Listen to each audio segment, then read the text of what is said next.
ఆఫీసును తగలబెట్టే కార్యక్రమం చేసినప్పుడు ఆ ఆఫీసు ఎవరిది అని చెప్పి ఆ ఆఫీసు ఎస్సీ ఎస్టీలకు సంబంధించిన ఆఫీసు వారిదే ఓనర్లు అయితే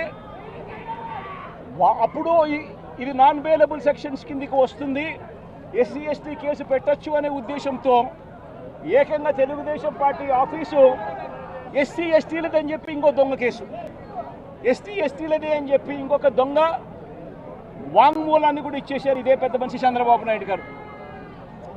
వాస్తవం ఏమిటంటే తెలుగుదేశం పార్టీ కాలబడింది లేదు, తెలుగుదేశం పార్టీ ఒక ఎస్సీ ఎస్టీకి సంబంధించిన వ్యక్తికి సంబంధించిన ఆఫీస్ బిల్డింగు కూడా కాదు.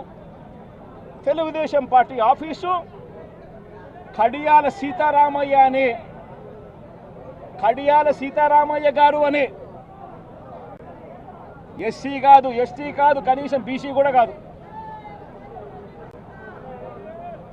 చంద్రబాబు నాయుడు గారికి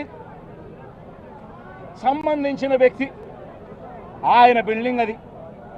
అంటే అక్కడ కూడా చంద్రబాబు నాయుడు గారు ఉద్దేశపూర్వకంగా వంశీకి బెయిల్ రాకూడదు అని నాన్ బెయిలబుల్ కేసు కింద దీన్ని మార్చాలి అనే ఉద్దేశంతో చేసిన మరో కుట్ర ప్రయత్నం.